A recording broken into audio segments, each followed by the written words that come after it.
Hello everyone, welcome to maths new delta 3D channel. इस video में हम solve करेंगे very important and very interesting question of application of derivatives.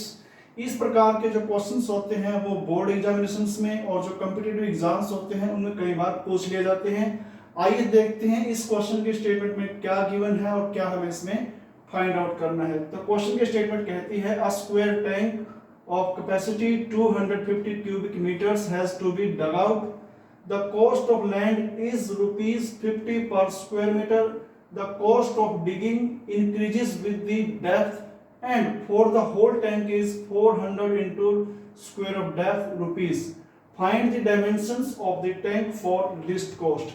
इसमें हमने करना क्या है, हमें एक टैंक तैयार करना है लीस्ट कॉस्ट पर। तो जो टैंक हमें तैयार करना है उसके हमें डायमेंशंस फाइंड आउट इसमें करने हैं। डायमेंशंस मींस इस टैंक की जो लंबाई, चौड़ाई और जो गहराई है, लेंथ, ब्रेथ एंड डेप्थ, वो हमें इसमें फाइंड आउट करनी है। अब इस क्वेश्चन में गिवन क्या है वो देख लेते हैं। टैंक के बारे में जो हमें बताया गया है कि जो टैंक आपने बनाना है वो 250 क्यूबिक मीटर की कैपेसिटी का आपने टैंक तैयार करना है, और टैंक का जो है वो स्क्वायर टैंक है, मींस एक वर्गाकार टैंक आपने लेना है। फिर उस टैंक को बनाने की जो कॉस्ट्स हैं वो हमें बताई गई हैं कि आपको जो टैंक है वो किस कॉस्ट के हिसाब से आपने तैयार करना है। तो आइए देखते हैं तो टैंक कैसे बनाना है। पहले हम क्या करेंगे, टैंक के लिए एक लैंड परचेज करेंगे, और लैंड हमें किस फॉर्म में परचेज करनी है, स्क्वायर। हम एक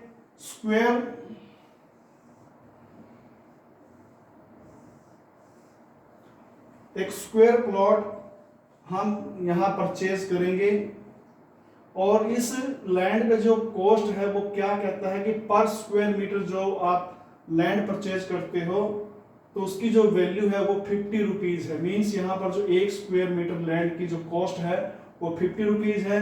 जो हमें टैंक बनाना है वो स्क्वायर टैंक बनाना है। तो मान लेते हैं इस टैंक की जो साइड है वो a मीटर है, क्योंकि ये टैंक जो है स्क्वायर फॉर्म में है तो इस टैंक का जो एरिया होगा वो ए स्क्वायर बनेगा। तो हमें फिर क्या करना है, देखिए पर स्क्वायर मीटर जो कॉस्ट है वो 50 रुपीज है। हमारा जो ये स्क्वायर प्लॉट जो हमने लिया है टैंक बनाने के लिए, इसकी जो कीमत आएगी इस जगह की वो बनेगी 50 ए स्क्वायर रुपीज में हमें ये लैंड मिलेगी। इतनी कॉस्ट से हमें ये स्क्वायर प्लॉट है वो हमें मिल जाएगा। फिर हमें क्या करना है, जैसे ये प्लॉट हमें मिलेगा फिर इसको हमें डग आउट करना है, इसको खोदना है। तो जो डिगिंग कॉस्ट है वो क्या कहती है कि cost of digging increases with depth. अब जैसे जैसे इसमें से हम डग आउट करते हैं, मिट्टी बाहर निकालते हैं, तो जैसे जैसे इसकी गहराई बढ़ती है वैसे वैसे जो कॉस्ट है डिगिंग की वो बढ़ती जाती है। और फिर ये कहता है कि the whole tank is rupees, means जो इसकी जो डिगिंग कॉस्ट है, सिर्फ केवल डिगिंग कॉस्ट वो कितनी है, 400 into square of depth rupees इसकी यहाँ पर डिगिंग कॉस्ट आती है। तो इस प्रकार से हमारा जो टैंक तैयार होगा तो हमें उसकी डायमेंशंस फाइंड आउट करनी है, और हम ये चाहेंगे कि ये टैंक जो है लीस्ट कॉस्ट में तैयार हो। तो आइए शुरू करते हैं सॉल्यूशन।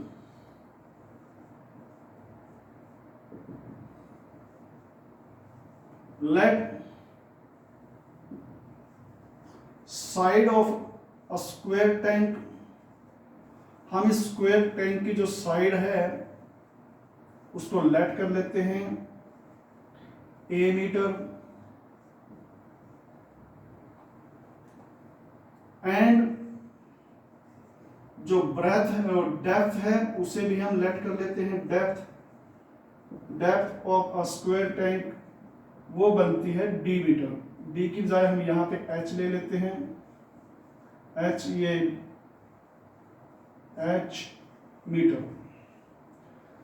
तो जब हमारे टैंक की जो साइड्स हैं, जैसे लेंथ ब्रेथ तो दोनों सेम हैं, और लेकिन डेप्थ इसमें h है, then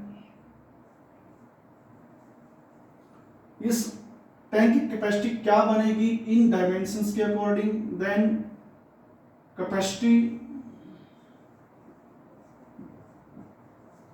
capacity of this tank, ये होगी A इंटू ए एच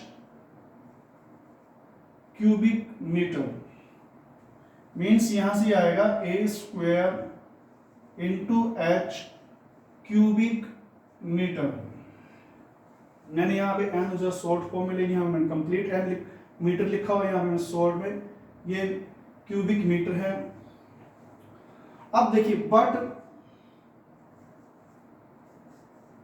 ये कैपेसिटी तो आती है इन डायमेंशंस के अकॉर्डिंग, लेकिन हमें कैपेसिटी कितनी करनी है टैंक की, but given that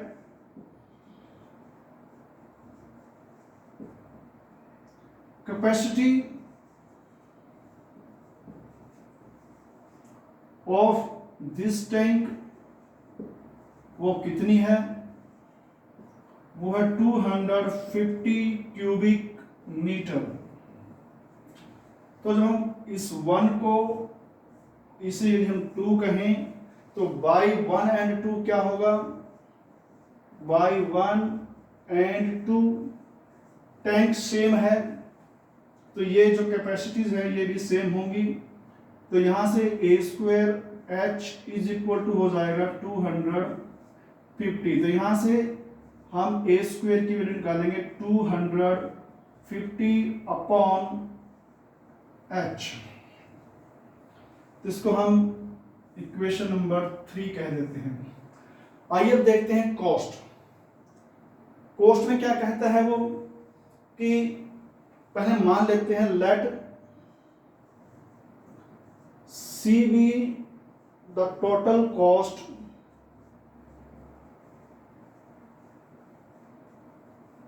of tank.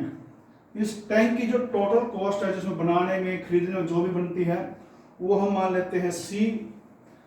Therefore जो सी होगा वो किन कॉस्ट का सम होगा, cost of land, cost of land for tank plus cost of digging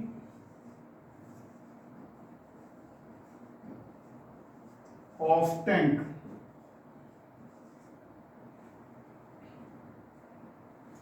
तो ये यहां से C इज इक्वल टू हो जाए, कॉस्ट ऑफ लैंड कितनी बनती है 50 ए स्क्वायर, इतने में हमें जो प्लॉट था टैंक के लिए वो परचेज किया, प्लस फिर हमने उस प्लॉट पर डिगिंग की, तो वो कॉस्ट हमारी आती है 400, जो स्टेटमेंट में गिवन है 400 इंटू में डेप्थ का स्क्वायर, डेप्थ इसमें हमने h ली हुई है h स्क्वायर। ये अब यहाँ पे ये कॉस्ट है, ये यहाँ पे साइड है, टैंक की h यहाँ पे डेप्थ है, लेकिन जो कॉस्ट है वो चेंज होती है किसके रिस्पेक्ट में, डेप्थ के रिस्पेक्ट में। कैसे, इसने कहा है cost of digging increases with depth. जो कॉस्ट है वो डिगिंग की, वो डेप्थ के साथ इंक्रीज होती है, जैसे जैसे डेप्थ बढ़ती है तो डिगिंग की कॉस्ट जो है वो भी बढ़ती है। लेकिन जो डिगिंग कॉस्ट है वो टोटल कॉस्ट में ही इंक्लूड है, जब डिगिंग कॉस्ट बढ़ेगी तो ये टोटल कॉस्ट भी बढ़ेगी। तो यहाँ हम कह सकते हैं जो कॉस्ट है वो h का यहाँ पे कॉस्ट फंक्शन जो है वो h, इसमें यहाँ पे इसका वेरिएबल होगा। तो हम यहाँ पे क्या करेंगे, ए स्क्वायर की जगह पर h की वैल्यू, ए स्क्वायर की हम h की फॉर्म में वैल्यू लेके आते हैं फ्रॉम 3।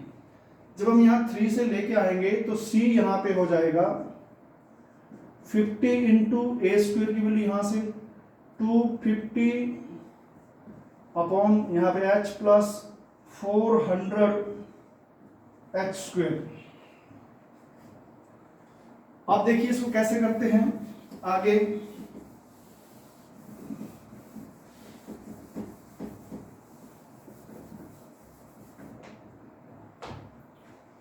अब हमारे पास कॉस्ट फंक्शन आ गया है जिसका वेरिएबल है h means depth. Cost function क्या तैयार होता है, यहां से मल्टीप्लाई करेंगे 12500 या 12,500 अपॉन h प्लस 400 इंटू में h स्क्वायर। अब यहाँ पे हम डिफरेंशिएट करते हैं, इसे डिफरेंशिएटिंग, इसको डिफरेंशिएट कर लेते हैं। डिफरेंशिएटिंग इसको इक्वेशन नंबर 4 कह देते हैं। Differentiating equation number 4 with respect to h we have, तब हमारे पास क्या होगा, इसका जो डेरिवेटिव आएगा minus upon h square plus यहां पे हो जाएगा 800h। यहां तक हम इसका डेरिवेटिव कर लेते हैं। अब क्या होगा, जब कॉस्ट फंक्शन की वैल्यू मैक्सिमम मिनिमम किन पॉइंट्स पे होती है, जहां पर कॉस्ट फंक्शन का जो डेरिवेटिव और फर्स्ट डेरिवेटिव ये इक्वल टू 0 हो। तो हम यहां पे फॉर एक्सट्रीम वैल्यूज के लिए, फॉर एक्सट्रीम वैल्यूज हम क्या करते हैं, इसको इज इक्वल टू 0 ले लेते हैं। तो यहां से माइनस ये 12,500 अपॉन h स्क्वायर, ये प्लस 800 या h इज इक्वल टू 0।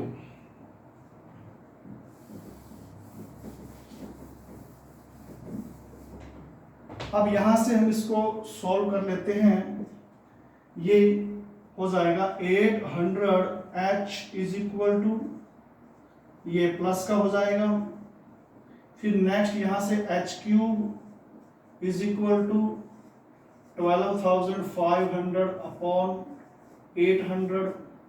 तो यहां से h की वैल्यू आएगी 125 upon 8 whole power 1/3 is equal to 5/2 is equal to 2.5। तो यहां से जो हमारा h आता है, डेप्थ वो आती है 2.5। अब हम ये जानना चाहेंगे कि इस डेप्थ के रिस्पेक्ट में जो कॉस्ट है वो मिनिमम आती है या मैक्सिमम आती है। तो इसके लिए हम क्या करेंगे, इस फंक्शन का सेकंड डेरिवेटिव फाइंड आउट करते हैं। नाउ अगर मैं इसको 5 कहूं, डिफरेंशिएटिंग इक्वेशन नंबर 5 यहां लिख देंगे, तो हमारे पास आएगा D square upon D H square is equal to, ये हो जाएगा, ये फिर प्लस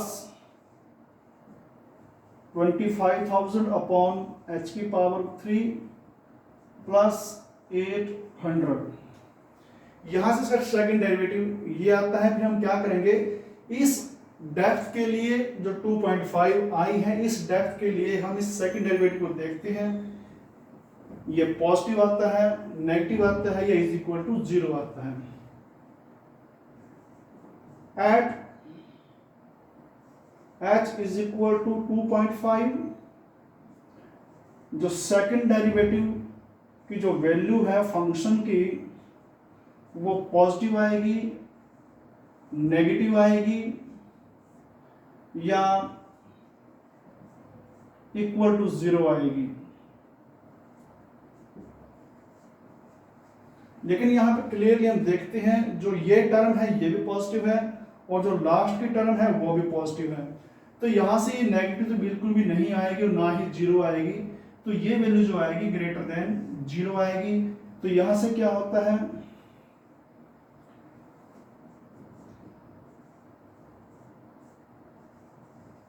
ग्रेटर देन 0। अब इसका क्या मीनिंग है, जब सेकंड डेरिवेटिव की वैल्यू किसी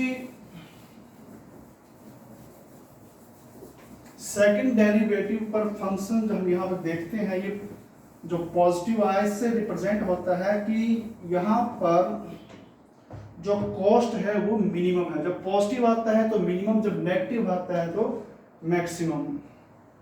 तो हमारे पास अभी तक क्या इंफॉर्मेशन आई, वी हैव कि second derivative of cost function with respect to h वो आ जाता है positive at h is equal to 2.5। तो यहां से क्या कंक्लूजन निकालते हैं हम, कॉस्ट फंक्शन यहां पे second derivative positive means cost is minimum, cost is minimum at h 2.5। यदि इस टैंक की डेप्थ हम 2.5 लेते हैं तब ये जो कॉस्ट आएगी पूरी टैंक को बनाने की वो मिनिमम आएगी, लिस्ट आएगी। तो h हमें यहां से मिल गया। नाउ हमें भी एक रिजल्ट किया था a square is equal to 200 upon h, ये मैंने मिटा दिया है। तो यहाँ पर हम h की वैल्यू डालेंगे दोबारा, तो यहाँ से a square is equal to 2.5, जब इसको सॉल्व करेंगे a square is equal to ये 100, तो यहाँ से सॉल्व आएगा a is equal to 10। Therefore हम कह सकते हैं जो डायमेंशंस आए हैं टैंक के लेंथ या जो साइड थी, देयरफॉर हम कह सकते हैं साइड ऑफ स्क्वायर टैंक कितनी लेनी चाहिए, वो आएगी 10 मीटर। एंड जो इसकी डेप्थ है ऑफ स्क्वायर टैंक वो होगी 2.5 मीटर। तो इस प्रकार से हमें इस टैंक की डायमेंशंस, इन डायमेंशंस के रिस्पेक्ट में जो टैंक यहाँ पे तैयार किया जाएगा वो लिस्ट कॉस्ट पर तैयार होगा। तो इस प्रकार से हमने इस क्वेश्चन को सॉल्व कर लिया है। तो अगर आपको वीडियो पसंद आया है तो वीडियो को लाइक करें, अगर आपने चैनल अभी तक सब्सक्राइब नहीं किया है तो चैनल को सब्सक्राइब भी जरूर करें। धन्यवाद।